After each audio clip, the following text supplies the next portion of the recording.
and welcome to Property Question Time. I'm Stephen Galpin, and this is a show where you can have your property-related questions answered by our property experts. And the experts being put to task today are John Reynolds, property developer and CEO of Titan Developments Limited. Welcome, John. Thanks, Stephen.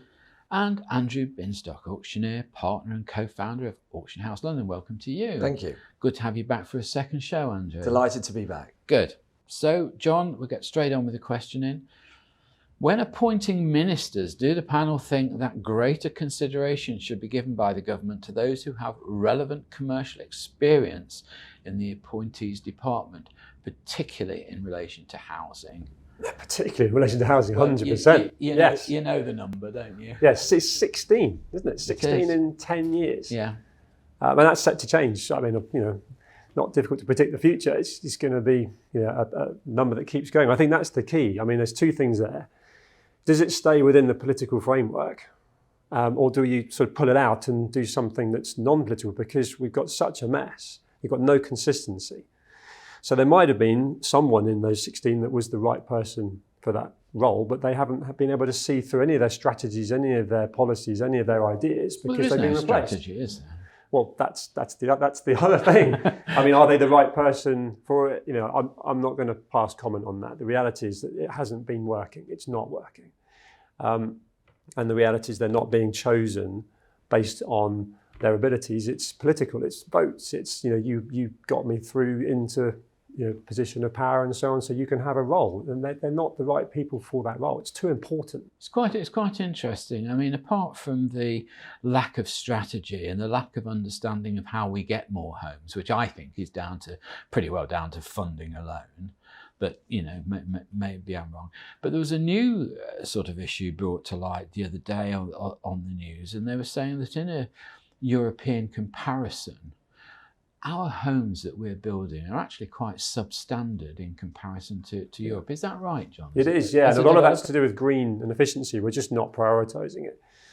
And I think a lot of that's political as well. Where are we getting our materials? How we're going about it? And then also the archaic side of it. I'm almost going to disagree with you for the first time. You said it's all about money. I think it's about planning. I think it's about the length of time it takes. And you as a developer particularly, if I'm trying to see a development through, I'm being told what materials to use. I'm being told so many constraints, red tape, that are slowing me down or affecting how I go about it. And so this goes back to exactly the question. We should have a strategy. We should have consultants and specialists that can help, which I think is what's happening abroad. Particularly in Germany, they're catching their rainwater. They're doing things that are just trying to ultimately provide sustainability. And actually, the people that are buying these properties are getting a sound product that's a lot more than just a home. But John, we still operate a system which I think is a dangerous one, where we have usually 10 or 12 lay councillors capable of overruling what quite senior and qualified planning officers recommend in the council chamber, and that these people are just not informed enough for today's complexity of development. No. That's my feeling. And who chose them to be there? And I've been in those committees, and I've heard some terrifying, frightening things. Comments. We should have a library. You're like, joking? Not that long ago. Where's our local library gone? I think we should not have more flats here. You just think, gosh, these guys are not, it's too close to the bus stop. Well, actually, that might be very convenient to the people that are going to live there who are not living in a cosy cottage where these people might live. Sure. They're one-bedroom apartments where they just want to get straight into town. Sure, on another show, we were talking about the green belt as well. I mean, isn't it rather crazy that you are allowed to build a sort of park and ride area which is just pure concrete and nothing else in a green belt, and yet nice new homes, no way. No. And then you go back to the whole strategy. So if you build this lovely development, what's the infrastructure around it? It should be a bigger master plan. We talked about in the previous programme the town centre and the changes in empty shops, and the whole way we're interacting differently now with buying online and so on. So we should focus on regeneration as a whole. And that's where you could get a lot better housing and speed the process up of planning. Yes. I mean, Andrew, you were talking off camera about you're seeing quite a lot of stuff coming into auction where people have bought sites with the ambition of building something and then the planners just say, nope, Yeah, and of course the value just... Of course, and certainly when, with things like material disclosure now, you have to announce this when it comes to trying to resell that site on. So if you've gone to the trouble of buying a large site, going and all the costs, I dread to think what you spend on this, eventually get a no, and then you've got to start again. And if you haven't got a good appeal system, you haven't got this, you haven't got another strategy, and you end up saying, I'm just going to dump it. I mean, what has that done to the value of that site? You've completely crucified it, really. Yeah. John, just tell me, if you, for instance, buy a site as a developer, where you have to do tests like contaminated ground, you have to do your, is it 1 in 50 year flood tests and that sort of thing. Do you have to do that before planning? It's during planning. So or is it upon during? submission, it's part of your planning. So if you remember going back to permitted development legislation, that's what they focused on: flood, transport, and one other, I've forgotten. They were the key things that central government wanted to focus on and eliminate everything else. Right. So you open it up to a full planning application and you've got, contamination was the third one. But there's all sorts of other things that then fall into that. So if you're in a rural location, there's going to be an ecology report. There's going to be a whole thing on slow worms and bats and so on. And before you know it, and if you happen to try and get your application in September, which is when bats go to migrate, you need to now think about going back in for April. It will stop the whole application. I did try and do a development once that had bats there, and I'd probably better tell you the conclusions of that off camera, I think. Yeah. Otherwise, we'll probably get a lot of that. You can imagine, I've even mentioned a slow worm. I have had someone on a site in Southampton that came to do the visit. I've never seen a slow worm before or after, and I swear to you, one came out of the long grass and just went straight across, and she said, "You have a major problem, Mr. Reynolds." And I was like, that was a whole year building a whole building and environment for the slow worm and losing a couple of plots. Because there's always the old joke, isn't it? If you want to stop a development near you, just get a Roman coin and toss it in. 100%, just bury it in the dirt a little bit, yeah. Okay, fine, thank you, John. Andrew, what happens if a property I've placed in an auction fails to meet the reserve price? How can I limit the potential damage to my property's value if this happens? Any advice, please, would be welcome. Okay, so setting a reserve price is obviously the critical thing any seller is going to care about. We'll obviously do the marketing to the nth degree and everything, but ultimately our mission is always to get to their reserve price and hopefully surpass that. When we're taking on an instruction, we're trying to talk to the seller and set their expectations about reserve. But obviously, if it doesn't meet reserve, and sometimes that happens, the property goes unsold. You then enter this period of marketing where potential buyers and people who are probably registered to bid will come and attack. They'll come as we sort of say, the vultures come in and try and now get it for the best price possible. They feel that the seller might be at their weakest. How does that work? Do they come and talk to you? Or? Yeah, so what happens is if you are an interested party and the property hasn't sold, you are immediately notified. You've probably seen it with your own eyes, you've been watching it, but even if you haven't, you'll be told about it and then your offers are invited. At that point, the reserve becomes pretty transparent. We may even tell you what the reserve was, or we'll invite offers at a certain level. And that's when the buyer, it all flips. So until the auction day, the seller's in charge. And the minute the auction day is over, if it hasn't sold, the buyer becomes the more powerful player in that. But ultimately, the seller owns that building and they can say no, they don't have to accept bids. If they're really, really desperate, they might. But we will always encourage to maybe relist, go again through the auction. We have auctions every 4 weeks, so you've only got to wait another couple of weeks to go again, and ultimately try and achieve what you wanted through maybe a slightly lower guide price and a slightly lower reserve. How much are you involved in the conversations when somebody comes and approaches to place something in auction? As much as the seller needs us to be. So if they are inexperienced and they really need our help and advice, then we'll say to them, look, comparable evidence suggests you should probably be looking to achieve this. A good way to get to that price would be to sort of set it here, and we'll try and create a competitive bidding environment. The sort of clients I personally look after are sort of corporate clients who kind of know exactly what they need to achieve for their lots, and they'll tell me what the reserves are. So the properties come in, they go, here's the 20 properties I'm giving you, and here's all the reserves. So it's horses for courses. We're only too happy to carry out free auction appraisals for anyone that wants to just get a basic understanding of what's my house worth, and most good auctioneers will do exactly the same thing. And you don't have to go down the auction route if you don't like what you hear. But an integral point of this whole thing was, am I better off to take the next best offer I get, or to just bite the bullet and go again? And I'll tell you, the amount of times that I've had a reserve at, say, 300, it hasn't reached reserve at 300, say, on auction one. We go straight into the next one, we relist it again, and it surpasses that, even though the reserve dropped to, say, 270 the second time around, but then it ends up selling for 330 because we've just got people in the room bidding, or in the online environment bidding. And that I cannot express enough how once you've got people who are invested into bidding that day, pushing the price up, that's where you'll achieve what you want and more. Any experience of this, John? No, I find it interesting listening to that. I've been in bidding situations without being in the auction. So and when you are aware that something didn't perhaps sell or didn't achieve, it's definitely your interest is heightened. It's like, oh, also what's wrong with it? But actually sometimes that's the opportunity. It might be that something's been flushed out. So I find that fascinating. Out of difficulties, profit is made.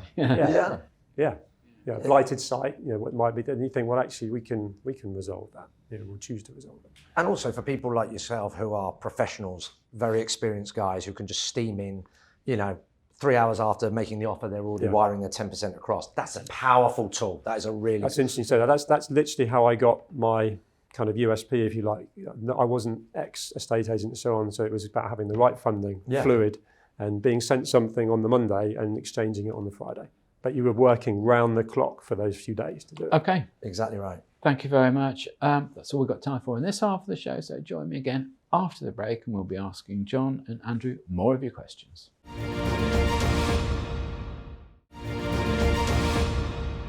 Hello and welcome back to part 2 of Property Question Time with John Reynolds and Andrew Binstock. Welcome back. Thank you. John, do the experts think that Brexit has caused an unmanageable shortage of skilled workers in the construction industry? And if so, what can be done about it? Yes, I do. I think we're probably being saved by the fact that we're in somewhat of a slump, that actually it would be a crisis. I mean, it's amazing how many people I know are saying that, the British workforce coming through, I don't want to say woke, but it's just like they're not interested. The brickies are not getting an apprentice that's coming through. People don't want to fill the boots and the shoes of the trades that have been operating in the UK for years. So I think finding that skilled labour now and for the right price. I know we've been paying for labour on sites that is substandard to what we would have had a few years ago and paying more for it. That's not sustainable.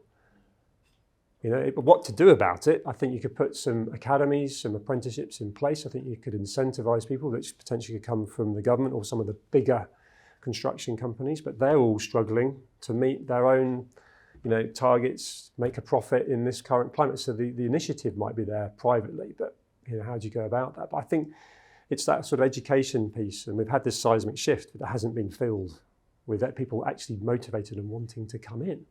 No. And what do you put that down to? I think the space was occupied by hard-working, particularly Europeans that were coming in and had pride in what they were doing. I'm not trying to be down on the British here, but it just feels like that's not where a lot of people growing up are aspiring to do, whether that's social media influences, whether that's... It's just a massive shift. People aren't doing it. I'm not going to do what my dad did. I'm not going to do what my granddad did. I'm going to do something else. It went full circle, didn't it? Because at one time, I can remember, I won't mention a particular country, but, if there was a fire or something in a construction site, they've probably got so-and-so electricians from wherever, and it became a little bit of a joke. Then all of a sudden, people started to realise that those electricians were actually very highly skilled and very good and had a superb work ethic. And it changed. And then all of a sudden Brexit came along and just killed it, didn't it? There's another point to this as well. I think there's critical mental health stats in construction. It's not a particularly great place to be. There's low self-esteem.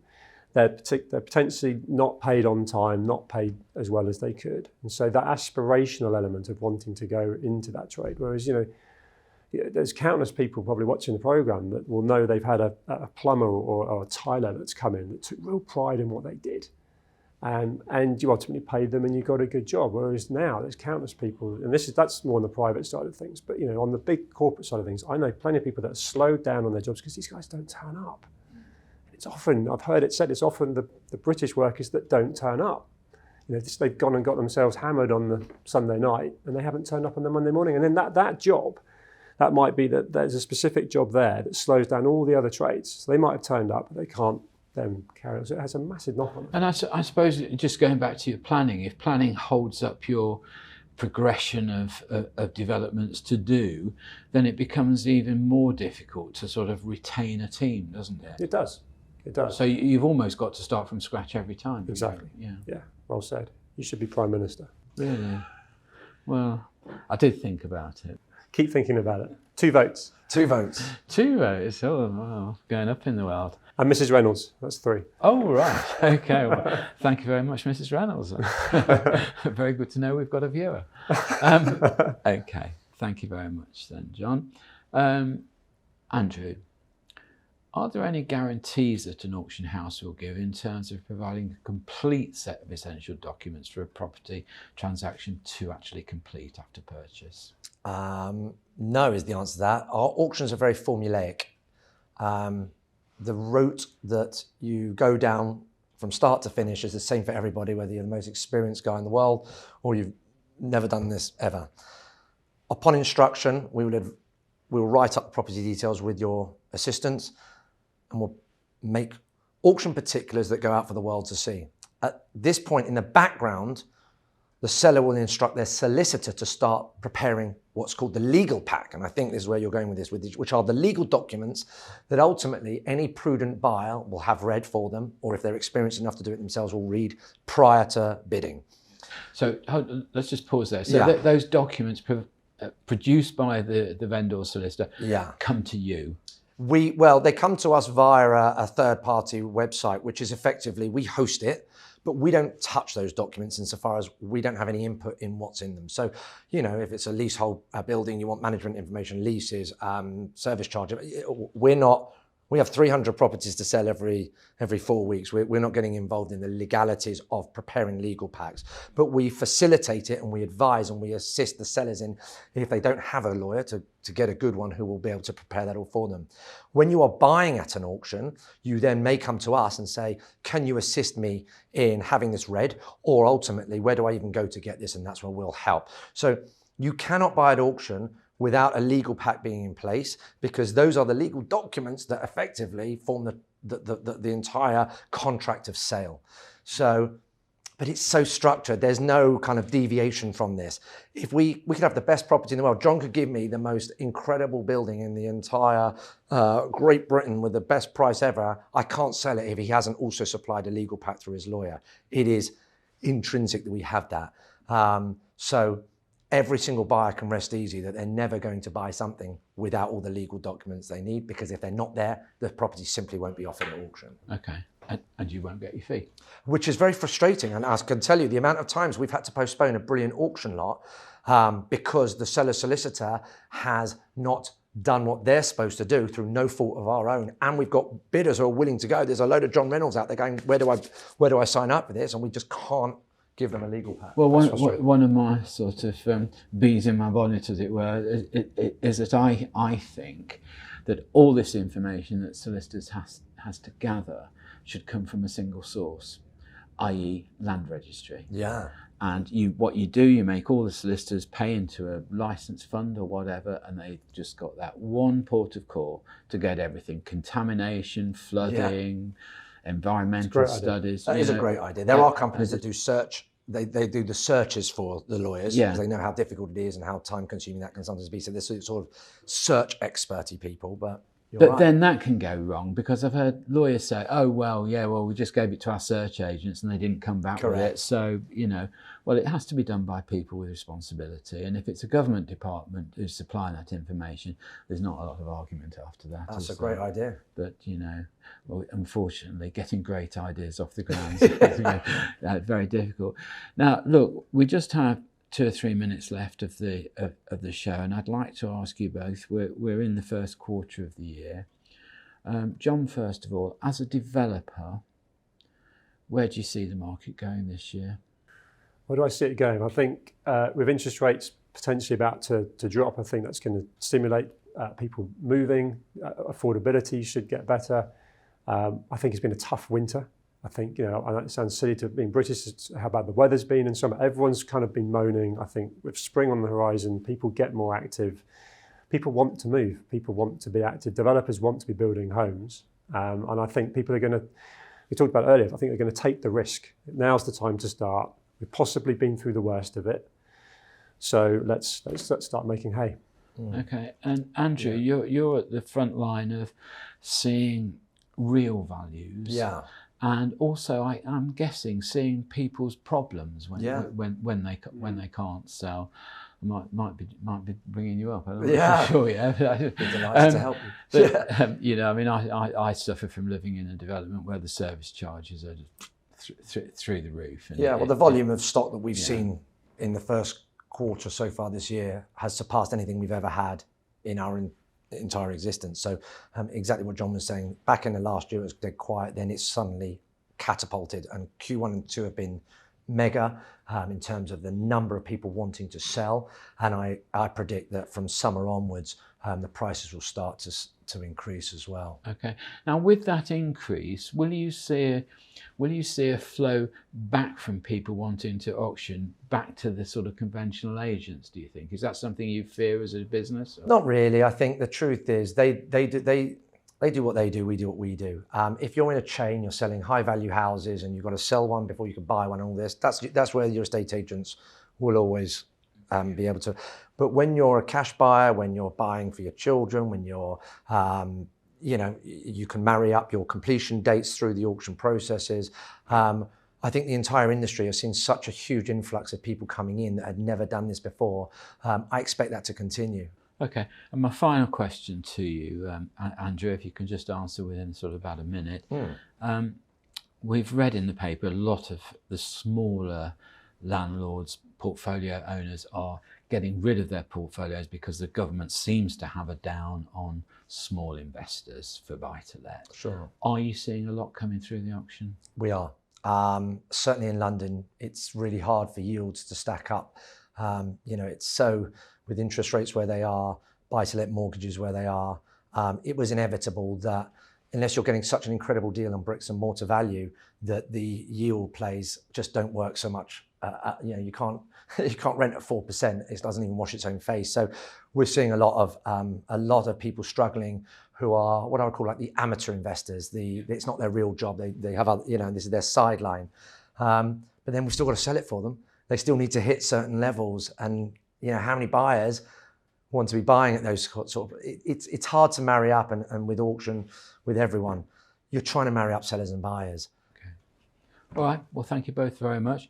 So, John Reynolds, property developer, CEO of Tartan Developments, thank you very much for coming Pleasure. in. Good to see you again. You too. And Andrew Binstock, auctioneer, partner and co-founder of Auction House London, thank you for coming in. Thank you for having me. Great answers to the questions. Thank you both very much indeed. I'm Stephen Galpin. Join me again next time on Property Question Time.